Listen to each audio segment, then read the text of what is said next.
មានបត់ពិសោធន៍ផ្ទាល់ខ្លួនមួយទៀតអញ្ចឹងសម្រាប់បងប្អូនដែល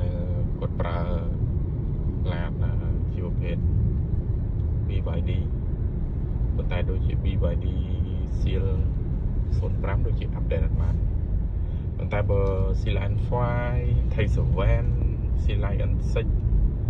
និយាយទៅក្រុមហ៊ុនតម្លាក់កំណែអាប់ដេតថ្មីឲ្យយើង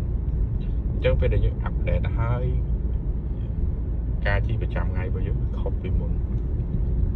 ទី1គឺម៉ាស៊ីនពេលដែលវាឆ្លាស់ចូលម៉ាស៊ីនហ្នឹងគឺវាអត់លឺសូរហ្មងវាស្ងាត់យកតែមែនតើខុសប្លែកកាលពីយើងអត់ទាន់អាប់ដេតកាលពីនៅ version ចាស់យើងពេលដែលយើងជិះដើរចូលម៉ាស៊ីនវារៀងកន្ធាក់លឺសូរមួយងួងអញ្ចឹងទៅបានវាស្ងាត់ប៉ុន្តែឥឡូវអាប់ដេតមក version ថ្មីនេះគឺវាស្ងាត់យកតែមែនតើសឹងតែបើយើងអត់ផ្ទៀងផ្ទាត់គឺយើងអត់ដឹងមកយើងអត់ដឹងថាម៉ាស៊ីននឹងឆេះចឹងវាស្ងាត់អញ្ចឹងអ្នកដែលមានឡានBYD ប្រើហើយក្រុមហ៊ុនគាត់តម្លាក់កំណែអាប់ដេតឲ្យយើងគួរតែអាប់ដេតទៅហើយអត់ចាំបាច់ទៅក្រុមហ៊ុនយើងអាចអាប់ដេតខ្លួនឯងតាម app ទូរស័ព្ទដៃរបស់យើងបានយប់ឡើងយើងអាចអាប់ដេតបានព្រោះពេលដែលឡានយើងឈប់គឺយើងអាចអាប់ដេតបានហើយមួយទៀតគីឡូកន្លែងគីឡូដែលយើងប្រើហ្នឹងគឺវារៀងសក្រិតជាងមុនតែចំនួនគីឡូដែលបានដាក់នៅលើ screen ខាងមុខហ្នឹងគឺវាសក្រិតជាងមុនយើងជិះប្រហែលគីឡូគឺវាកាត់ប៉ុណ្ណឹងគីឡូអញ្ចឹងមានន័យថាវាសក្រិតជាងមុន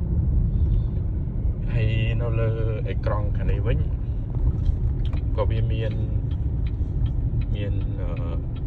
wheel speaker ច្រើនឲ្យយើងមើលឲ្យយើងរើសប៉ុន្តែដោយសារខ្ញុំបើកឡានហើយអត់មានអ្នកកាន់ទូរស័ព្ទខ្ញុំអត់បានចុចឲ្យមើលចាំមើលទៅថ្ងៃណាទៅនេះខ្ញុំថតឲ្យមើល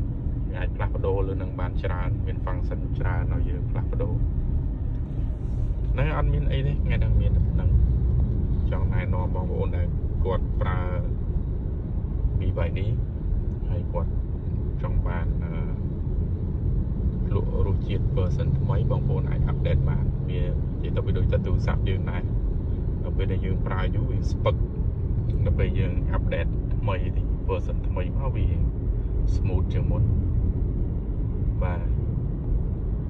ហើយដូចថ្ងៃមុនខ្ញុំធ្វើវីដេអូមួយដូចជា